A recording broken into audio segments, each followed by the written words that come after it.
Good afternoon, everyone. I'm Nicholas J Orcutt with the Fractured Line. I am I have a special guest today. Very rarely do I read a book that so profoundly affects me that I have to actually put it down because I can't continuously read it without having like triggered flashbacks. In fact, there's been a very few times professionally that anything has affected me the way that this book did, and I'm honored to be joined by the author of that book, Adam. Am I pronouncing your last name right? Axler? Yeah, perfect. Perfect. Perfect. Um, Adam Axler wrote a book. It's American Triage from 9/11 to Fahrenheit 451. Some of you may have noticed I actually right now I don't have it on my back shelf because I brought it to the beach with me this weekend. Um, but it is a phenomenal book. I'm honored to have Adam here to talk with me today. I'm honored to have all of you join us as we talk about what's in his book, what it cost him to write that book, and what the plan going forward with his book is. Adam, if you'd like to introduce yourself to everybody. Sure. Nicholas, thanks so much for having me. And thanks so much for what you're doing, bringing attention in real time to what emergency healthcare workers do, to what EMS workers do. I had a 25-year career in emergency medicine, doing everything from working as a firefighter, paramedic, to working as a medic at Ground Zero in New York City, to then going on to PA school and becoming a physician assistant, where I worked in urgent cares and emergency rooms in South Florida. So American Triage is kind of an homage to healthcare workers, and I'm very proud that someone like yourself really feels that, and that's the feedback I'm getting from nurses, PAs, medics. And that was really definitely a top goal of the book, is to shed light on what we do, the toll it takes, and how we get out of that on the other side. Absolutely, and I think you'd probably agree with me. So obviously, a lot of your book is covering the PA side. Um, huge love on the yogurt in the vagina section and the fecal replacement or the fecal, swap, Yeah. but the yogurt in the vagina section was, I wish I didn't understand that story as well as I did. Um, but a large part of it has that clinical side from hospitals and the PA side, but I you cover a lot of what it was like being, EMT paramedic, and it's impressive because I don't think that there is a good representation of that field anywhere in media and, novels, anything. I don't feel like that's actually that we don't capture it properly for people, right? So we don't people don't understand what we do, what it costs us. They think of us as, the firefighter guys who are jumping Yeah. out of the truck or, the guys with the police who are showing up and sticking a straw down somebody's throat. They don't understand the actual costs, and you did an excellent job with that. Thank you, thank you, and you're right, we do get lost in the shuffle. Certainly paramedics, we get are you an EMT? What do you do? Do you just bring the bags around on the call? And PAs certainly get lost. I mean, case in point, I can get, if you look behind me on the shelf, on the top, Labor is the number one best-selling medical memoir right now in the country. She wrote a review of my book, but I can't get my alma mater, who offered me a job 10 years ago as a professor. I can't get them to read it, let alone write me a review. So even in my own profession, finding that professional courtesy, finding that line of, hey, you're doing something other than what you were trained to do. I don't really respect that. So you're right. We do get lost in the shuffle for sure. Absolutely, and, so how long were you a medic for? I was a medic for about 7 years, Okay, 6, 7 years. Yeah. and so, you started in Ohio and then came to New York City. Yeah, I was a firefighter medic. I was nationally certified, and I jumped over to New York and took the test there, where you gotta pass. It's like an oral board. It's really as tough as almost anything I've done. You got to take an extensive test, then you got to interview with three doctors with the trauma scenario and getting certified to work in the city. It was it's pretty daunting coming from a pretty slow-paced suburban department in Ohio, but it was great. What part of Ohio? Near Cleveland. I grew up in Cleveland, so this is the east side of Cleveland. I was a firefighter medic in Mentor, Ohio. Okay. Yeah.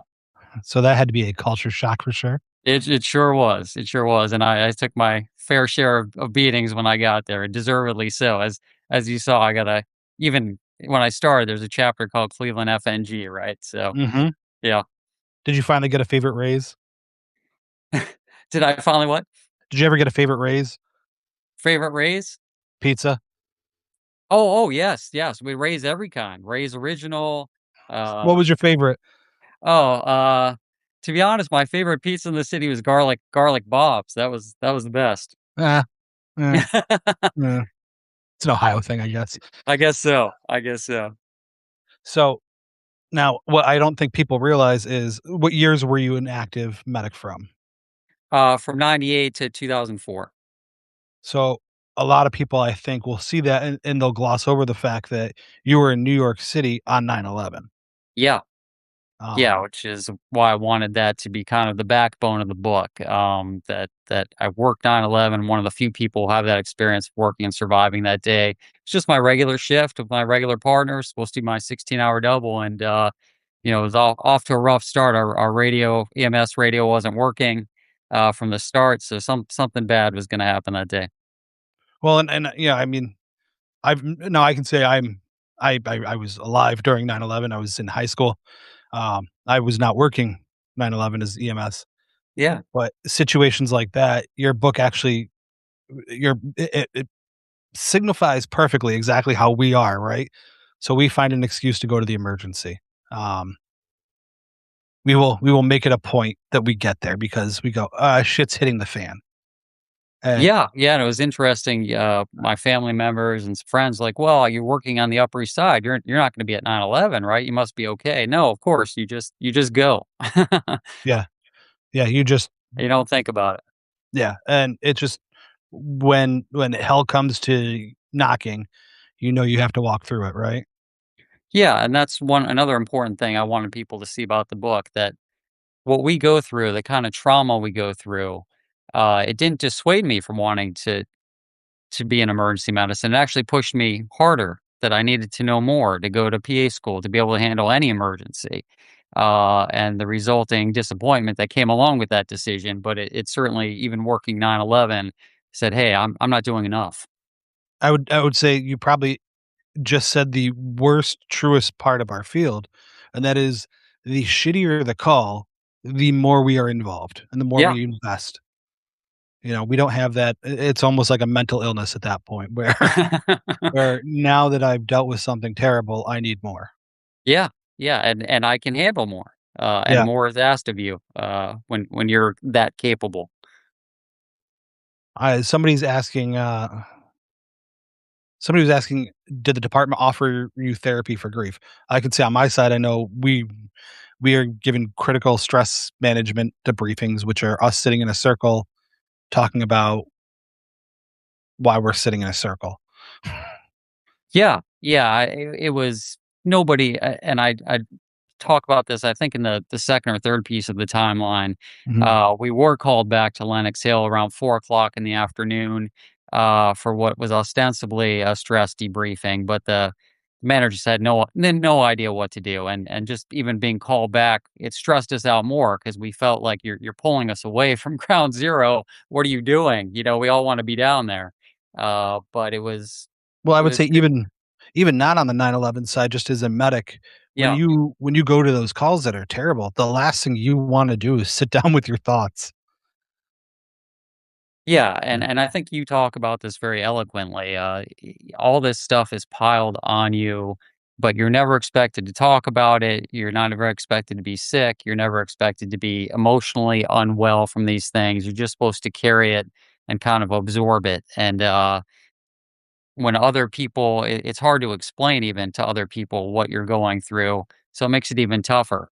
Even if they are sympathetic to you, it's hard unless you've lived it to really feel those traumas. And we talked about this yesterday. I mean, we see stuff like hangings and shootings and having to tell people your husband of 50 years is dead, even though they know it when you get there. You're still burdened with that, and we have to live with that. You know, you have a section in your book on hangings, Mhm. and, this is gonna be kind of morbid, so I apologize to all the all the viewers on this one, but you talk about, you know, the hanging you have, and it like I said, your book brought me back to a lot of calls that yeah, you don't necessarily wanna remember, but they're in your head, Sure. and, on New Year's well, it would've been New Year's Day at that point, but it was New Year's Eve, I was working, and we got called for a possible suicide. And the guy had said, "If I'm getting evicted, I'm killing myself." And we went up and it was the same thing where he was on a stool and leaned forward until and it's, there's a weird level when you walk into somebody who does it that way, specifically that way. Yeah. It it is a level of, "Oh my god, I can't believe that they did this. I can't believe that they had the audacity to go like, they picked the hardest way possible." Yeah. Um, and you know, I can't, no, I won't speak for you on this one. I know we we definitely joked about it because we said, "Oh, well, clearly he wasn't the guy they should have called bullshit on." Yeah. Um, and I think that's how a lot of us are, where we take something terrible that we literally cut this man down from his he was in the entranceway right in the front of his door. Yeah. We cut him down, and then 10 minutes later, we're making jokes and going in back in service. Right, and you shouldn't have to feel bad about that. That is one of the only ways, and it's been nice to hear in some of the reviews I have, even from people I haven't met, but you're clearly in healthcare, that the kind of gallows humor is how we cope. Is part of how we cope. So I'm glad I had to try and walk the line between offending people and people viewing us as, oh, they're kind of laughing behind our backs. No, we just have to. You have to kind of joke about how surreal some of these situations are. Yeah, I mean, and it's you know, it's the other part too that I think a lot of people don't understand is if you have a so you'll actually probably appreciate this a lot more than a lot of people will because, you know, you're coming from the old New York guys, and I know way too many of them, and they if you have a problem, anytime you go to them and say, "This was wrong," or "This happened," or "I don't like this," they'll say the same thing. "Oh, I've run a call before too." Yeah, very helpful. Yes, and You know, it's I worked with almost some of like, the guys who were still they were still putting the needle into the bench as the sharps container. That's how dating myself, that's how long ago I was working New York EMS. Mm. the sad part is that really didn't go out too long ago. Oh, okay. That is sad. Yeah. Uh, I mean, even at the agency I'm at, we don't have the self-occluding casts. We have the old school slide Yeah. forward, and Oh, they man. are yeah, it is a difficult, makes work harder, right? Yeah. But no, they the mental health aspect is there is no there's no real support system, right? We're told that you handle it, Right. deal with it. Um, you know, from your book alone, like, actually, the part you had that the I was doing good with your book until you start talking about the ER. And it was Dr. T, I think, was the one that, like, Yeah. finally helped you. But before that, you're talking about working in the ER and just getting overloaded and how hospital administration said, "Fucking deal with it." Yeah. And Yeah. that felt so true. Right, and that doesn't matter. I mean, you could see a show like The Pit where there's tons of staff, but the volume is so unbelievable. There's no way anyone can handle it. Well, I wasn't in a level 1 trauma center, but at night we'd go to 1 PA and 1 doc. And, yeah, they put you with a new doc who's not comfortable taking anything. So I say in that chapter, yeah, I saw 28 out of the 31 patients one night. So what's the difference whether you're super high volume if you have to see every patient who comes in the door and you're responsible for their lives? There's no way to survive that kind of volume over and over again, especially Well, on and an overnight. I think what people don't realize too is so you can say, you know what, it's not a high volume hospital. It's not a, you know, I'm not slammed with a, you know, we don't have a waiting line out the door or whatever. It doesn't matter the volume, it's acuity. Yeah. and you can't predict acuity. You Right. can never predict how sick a patient's gonna be. We've both had those situations where it's like, "Oh, this is gonna be a cakewalk," and all of a sudden, you're dealing with the sickest person you've ever dealt with, literally struggling just to keep them breathing. And there's no like, I could have 1 call in a 24-hour shift. If that was my call, that is going to drain everything out of me. Yeah. Yeah. It takes all your resources. So imagine having 6, 7 other active beds at the same time. Yeah, like, it's the it's defeating, right? And especially, like, was it a private hospital? Yeah. Yeah. So, especially with, like, a private hospital where it's profit over everything, they Mhm. don't care about your mental health. That's not Right. part of their that's not in their budget, Right. it is a very sad state of everything. Yeah, Um, one chapter from the ER that really is I'm getting a lot of feedback from, and I wrote it because I wanted people to see us as part of the solution, not part of the problem. It's called MEET, which is how administration refers to patients, and some administrators refer to them in that way. Can you move the meat? Can you get people in and out of the door? Can you turn over beds? And I wanted people to know that as medics, as PAs, we never ever view a patient that way. These are our family members, our friends. We're not viewing you, a sick person in need, who we've been trained to help, as someone to move along. So we're not there to order extra tests to make money for the hospital. We're not there to write you antibiotics to make an extra $5 for a pharmaceutical company. We're put in that situation of can you move people in and out? But like you said, right, you get someone with high acuity over and over, it takes up all your resources. But I wanted people to know we're part of the solution, not part of the problem. So when people come in and they're angry with the person taking care of them, it's not us who wants that. well, and you were part of the solution. Now you're not professionals anymore, right? No, So now they don't let you be professionals anymore. that's right, that's right. They took away, PA professional status, I guess it's in the courts right now being determined, but, yeah, they also put caps on loans for nurses and PAs, so, the caps were lower for loans than when I went to PA school over 20 years ago, and it wasn't inexpensive back then. I can only imagine what people can plan on doing if their loans are capped, because 'cause they're not considered professionals. And Well, that has that has a trickle down effect of, "Oh, you're not a professional. Why should I give you any courtesy in the office visit and in the ER setting?" And it's just disastrous. that is so painfully true. Yeah. That lack of professional care given to us on any side is insane. Um, One of the biggest things, and it's actually like I had to like I had to stop. I started writing an article this weekend and I had to stop because I was almost writing your article about how our job has become McDonald's. Mhm. Have it your way kind of medicine. Yeah. And we're no longer professionals because of we're treating what we see. We're expected to treat what they want. And I didn't realize how much that resonated with me. Like, it sunk into my psyche to the point that I was like, "Oh, wow." Like, I started writing and I was, like, 6 paragraphs deep, and I'm like, "Oh my god."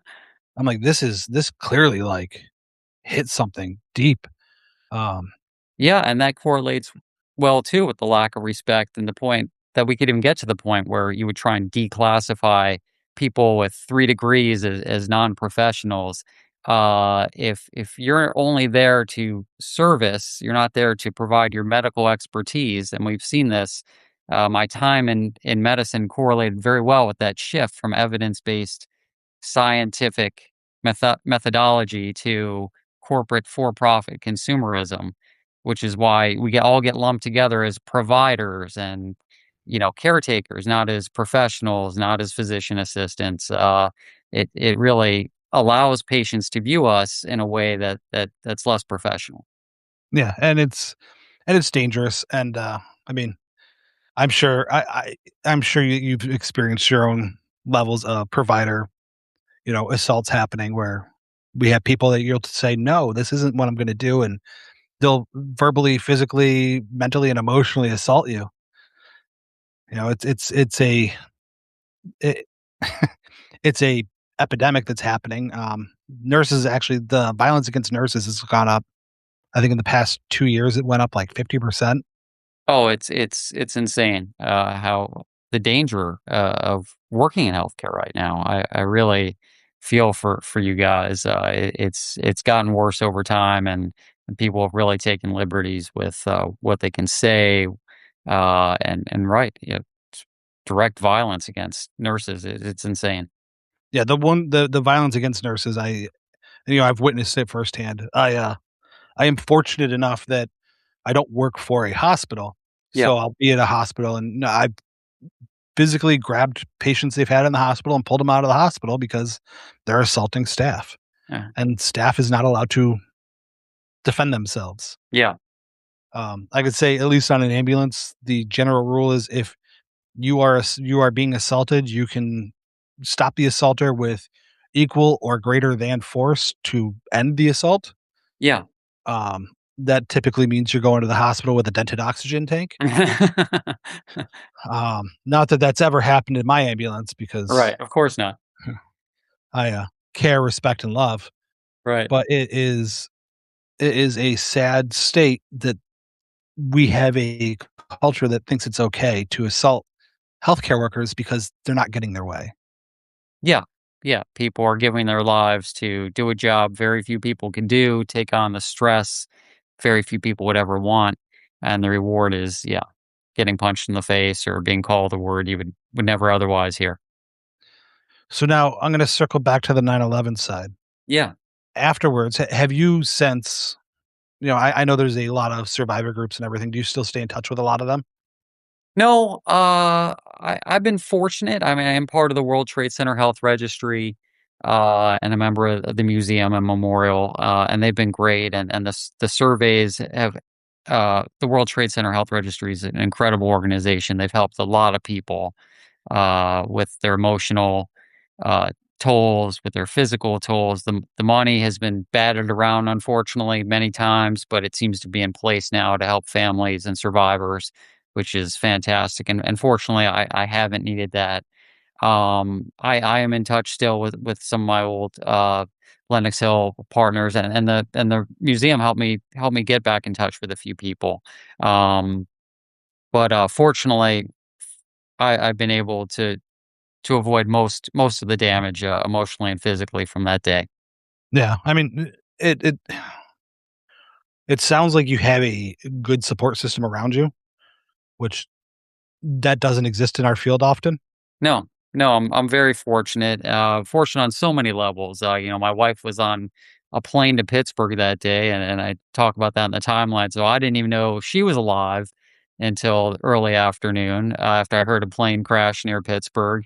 And I also wasn't even thinking about it. I was just trying to think if my partner and I could stay alive the rest of the day and how many people we could help. It was pretty chaotic. Yeah, and I mean, it's one of those things that's understated a lot of how much your partner becomes a family member, and I don't think people who haven't experienced, you'll see it a lot with people saying, "Oh, cops are the brotherhood of cops, Yeah, the firefighters are brothers," or whatever. When you experience something in an ambulance with somebody dealing with that trauma, and it is literally you and that person. You're not there trying to stop anything. You're not there trying to like prevent people from doing wrong. You're not there trying to, be a hero. You're there trying to save a life. And when you're doing it with somebody else, and it's the two of you, there's a bond that forms that just it's unbreakable. You can hate your partner and yet you will still do anything for them. yeah, Um, and I can only imagine that has that has got to be 20-fold in your situation with your partner because you experienced yeah. something that nobody will understand ever. Yeah, and we really did. I talk about this right up front in the first part of the timeline. When we decided to go to ground zero, we really did make a pact, hold hands, whatever we got to do, like stay attached, grab my belt, don't lose sight of each other, stay alive, stay together. That's all that matters today. and we'll figure out the rest. But don't lose track of each other. We got to get through this. Yeah, and it's the your book is a testament to your book is a testament to the fact that despite everything working against you externally, you managed to actually succeed. It's impressive. Um, Thank you. I, uh, I, I, I genuinely am like, me and you talked the other day, and I was really amazed that you are a normal person from your book. Um, because a lot of the people that have gone through the things that we've dealt with, they just there's always that level of I don't want to like, there's always a weird level of something's not right or there's something off at all times Yeah. because normal life doesn't make sense. We don't Well, and do a we'll good job always with that. carry that burden, but you're doing the important stuff. You're having a life, even though it's very much attached to your daily life. It's something separate, something for you, something personal that you enjoy doing. And I'm getting this question at when I'm doing my book tour. You know, what would you suggest to anyone going into a healthcare emergency medicine? Have an exit plan. Understand that the burnout rate is 100%. It's coming today, tomorrow, 10 years from now. It's coming. So use your support system. Have a plan. Have something outside of medicine. Don't let that be your identity. Don't let that be your life.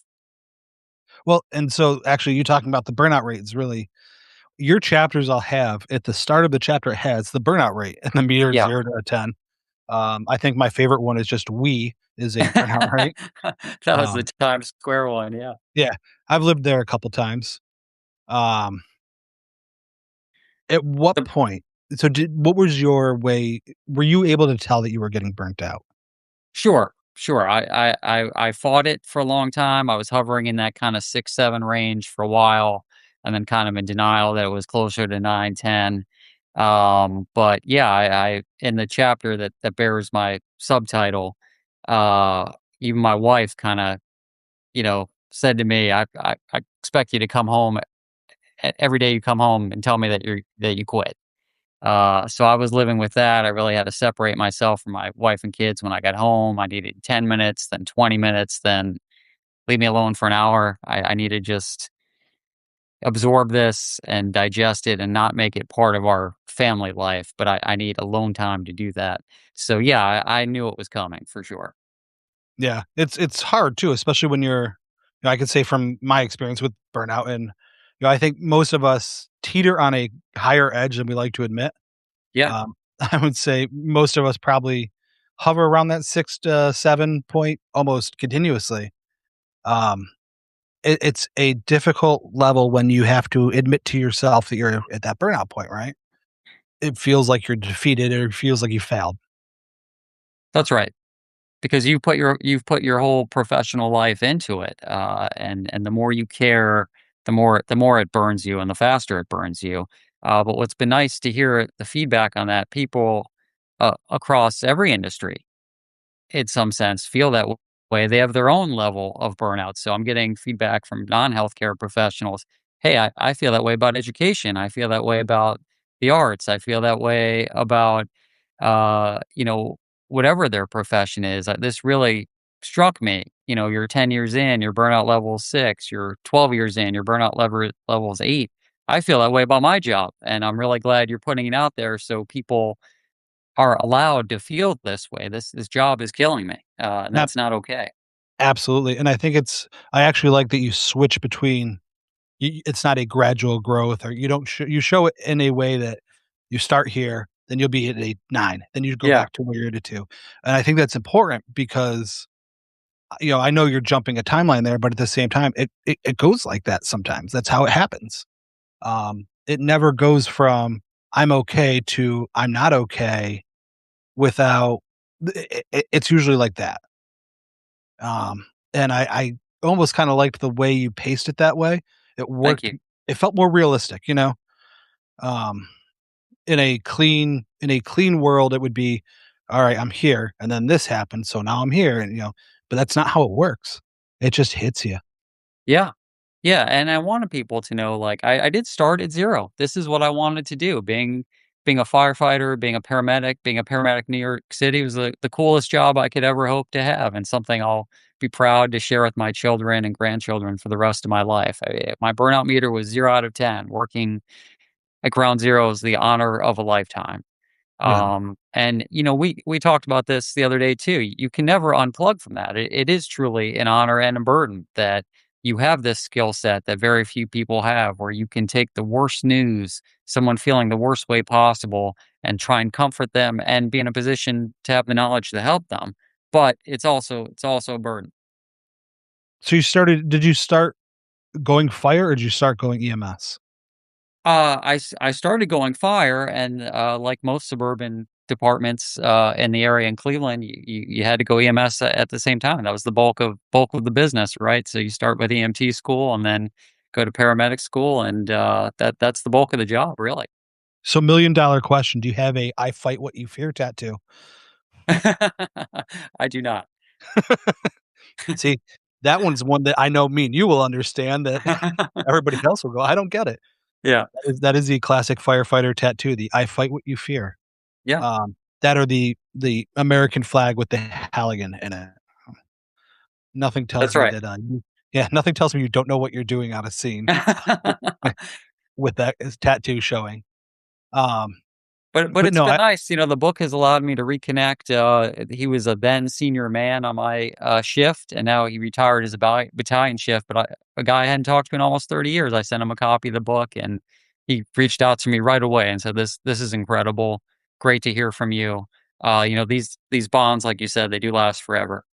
they do, and it's a weird community, right? And it's a the best worst community we'll ever be a part of. Me and you yesterday, we talked and we could talk for an hour without it being it's a professional, but also that level of we've been through something that we understand. That Yeah, few people in the world understand the kind of things that we've seen, we've done. And it's a great asset that we don't use. but it's nice to have that continuity. Like, you can respect what I was doing in EMS 25 years ago, and I surely respect what you're doing now, and bearing your heart to everyone and showing the how stressful and how tough a job you're doing versus the PA side. When I told people I want to cut back and leave, they were like, "Bye. You're not in it with us anymore. Bye." You're not gonna be here seeing 20, 30, 40 patients a day helping me out, then what good are you? I got some of that versus you talk to a medic, uh, whether they're Army, whether they're private, no matter what, you're gonna be able to share stories and have a bond with them. Yeah, I mean, 'cause, we're all poor, so we don't have to worry about making money with seeing patients. It's less about trying to make the money from seeing the amount of patients and more about just who has the coolest shit we've seen. That's right. Um, and it's the war stories that happen. I do my best to avoid those because nothing irritates me more than trying to talk to somebody who you've had a bad call and you're like, "I need to talk to somebody," and it becomes a, dick measuring contest. Yeah. Yeah. Oh, oh, that's instantly the burnout will be at 6, and that will instantly put it to a That's 9. right. What make you wanna cut it loose. But, so with everything else now, are you still on tour with the book? Yeah, yeah, I just finished my second stop in, Mount Laurel, New Jersey, which is near Philadelphia, so it was nice, nice connection. I have some family there, my wife's from there, so it's a really partisan hometown crowd for the most part, and, going back to Cleveland next week, where I'm from, for a second stop, at the bookstore I grew up with even, so it's really cool full circle moment, the store I grew up going to and shopping at, and knowing the owner, she's having me back. Yeah, and then I'm heading out west for a few stops. I'll be in Connecticut near 9/11 for a 9/11 related event, and then there's some book festivals in Chicago with my publisher. So yeah, it's pretty cool thing. Not something I thought I'd be doing a year ago. Yeah, no, I mean, honestly, and now you own a bookstore, right? Yeah, I've owned a bookstore, and that was part of my escape plan. As I saw the burnout coming, I started an online bookstore, collectible science fiction, which is just like it sounds. It's rare and older science fiction, fantasy books, and that really has been a lifesaver for me. That really showed me I had a door out, because it's the nicest, most uh, honest, intent group of people you could ever hope to meet. Just the bond there is there instantly. We read books. We read, we like cool covers.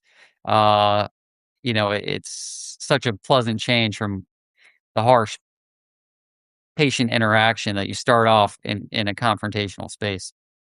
Well, it's kind of my I always said my dream job was to work at Barnes& and Noble, um, 'cause I love books, obviously, I Yeah. mean, I do this. I love books. Um, I have to ask, so classic sci-fi, there was a book, I wanna say it was by Frank Rich, called the Boogeyman series. I have never been able to find it except for one thrift store, probably 10 years ago. Okay. If you find it, let me know. I It will. is it is a one of those, like, almost procedural sci-fi Blade Runner meets a detective story. Okay. It is Sounds great.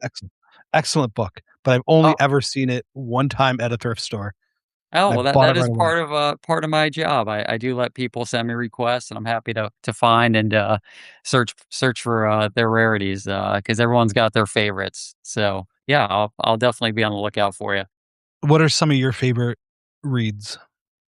Well, I've got a few on the shelf behind me. Fahrenheit 451, of course, is a classic. The Man in the High Castle is right next to that by Philip K. Dick, who did write Blade Runner, Do Androids Dream? Uh, Same author, and it's an alternate history of Oh, yes. what would have happened, yeah, if Germany and Japan won World War II. It's kind of creepy. It's a very dark, very depressing book. Yeah, yeah, but prescient. Um, but so you like, when you're into I don't wanna say alternate history, you're into that very dark sci-fi-ish, I do not like sci-fi, but dystopian sci-fi for sure. Yeah, Octavia Butler, J.G. Ballard, but I like some of the lighter stuff too. Ursula Le Guin's one of my favorites. Wizard of Earthsea, she's an incredible writer. I like it all. I'm a big reader too, like you said. I read for ideas. I don't read to be critical of plot structure and yeah.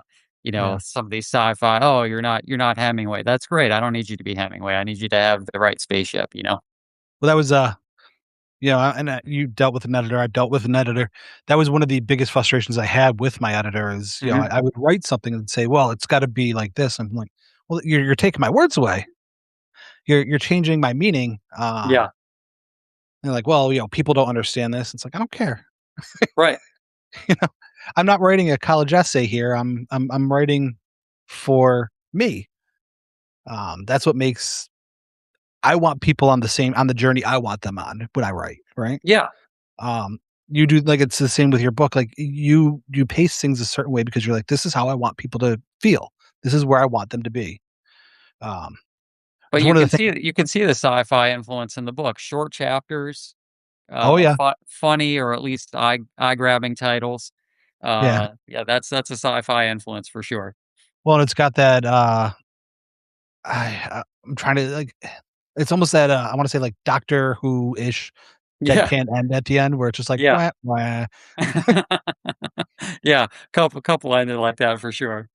And it's I think it's I mean, it was an excellent book. It was, like I said, genuinely and when I say hard, I don't mean it's not well written. I mean, it's hard because it hit differently. The best comparison I could think of too, and not comparison, same media. There's a Yeah. movie. Did you see Code 3? The movie that came I out? I did. I actually was gonna ask you yesterday, isn't there a great line from that movie? It's not medicine, it's healthcare. I Yeah. mean, didn't that just like Well, you think it's a comedy, then they throw that in there, and it's like, wow. And then I read Rainn Wilson was really affected by his time, doing MS in LA. Like, I can't believe these guys are getting paid nothing. They're killing themselves, risking their lives. Yeah, I'm glad he put a spotlight on it. the part though, so like, I saw that movie. I was with my wife. My Mhm. wife's a teacher. And she teaches kids, third grade teacher. Yeah. So she saw it and laughed. There were things she's like, "Ha ha ha." I saw it and instantly like, it wasn't funny. And that it was great. It was an excellent movie. It wasn't Yeah, funny because I'm like, that's this right. is real life. Yeah, Your book affected me the same way that did, where like it's great. it's this is how it is. This is it's that you wish you could say this is so outlandish that it's not true, but it's true. And this is just unfortunately what people do and how they are. But it was I think great in that they showed, uh, Rainn Wilson's character is burned out, ready to get out the door, and his partner handles everything. I think it was Lil Ray Howery, is that right? mhm, Uh, just, "I'm gonna drive. I don't really even do medicine. I'm just the taxi driver, and that's the only yeah, way I can get through this job." yeah, And we've seen that in real life, right? I mean, very much so. I worked with some partners that are like, you're on the right seat, and you're handling everything. You're in the back, and I'll drive. That's it. You let me know when you need me to hand you an IV or something else, but that's it. I'm not doing anything else. Well, and I would say I've been both sides of those. I was not always the nicest partner. I didn't let new people drive, and if you drove, that meant that either shit hit the fan or I trusted you. Yeah, But that was a very true telling story, and, there are always there are always those situations, especially and I thought Rainn Wilson was great at this, where it is somebody who is so defeated by the job that they're easily just taken over by these alpha personalities. yeah, Um, and that's how it is. I have met some of the most impressive human beings who have just stopped being stopped having any backbone because they're so used to just what we do getting beat up. Um, it's sad, it's true, but it is just I had that same weird, profound, like, I have to after I watched that movie, I had to go sit down and just sit by myself for about 10 minutes because I was like, "This is too real."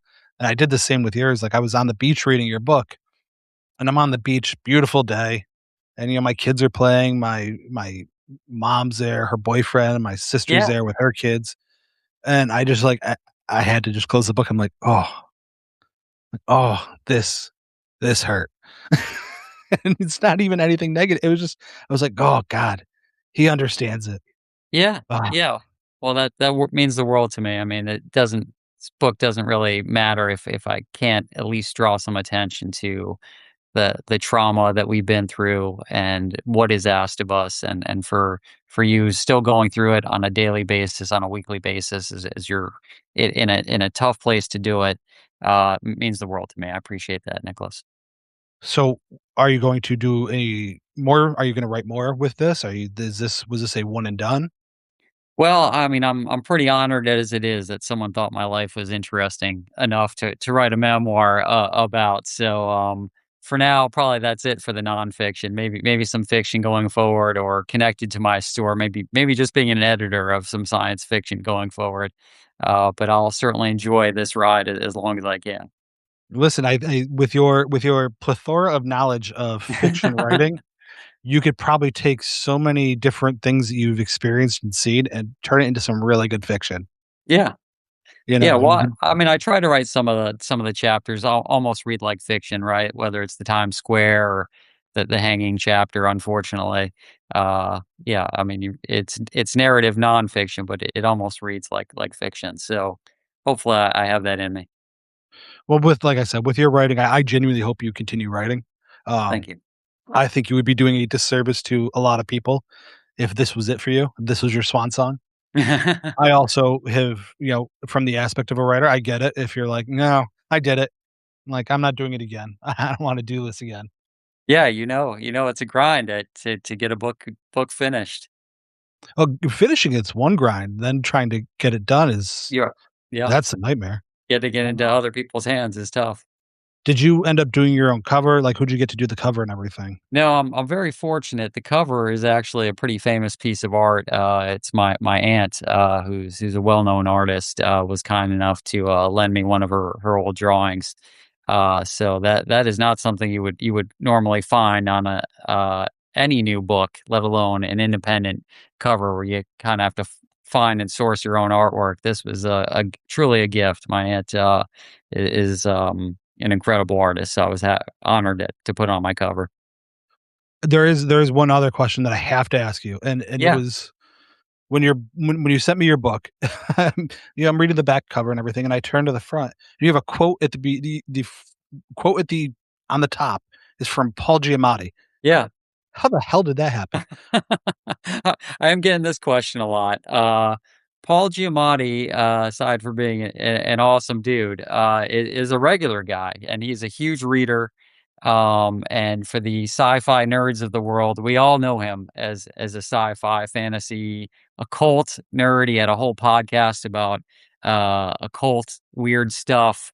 And there's clips of him all over the internet, interviews with Stephen Colbert and other talk show hosts where they're just passing back and forth 1950s, 1960s sci-fi books that no one's ever heard of that he loves and he's read. So he's been a customer for a Oh, while wow. now. So I'm in touch with him fairly regularly, and you know how we are as medics, no fear, right? So what did I have to lose? I asked him to read it, and he was kind enough to do so, and left me an incredible review. And I put it right on the cover for I sure. I I don't blame you, I would have done the Yeah, same.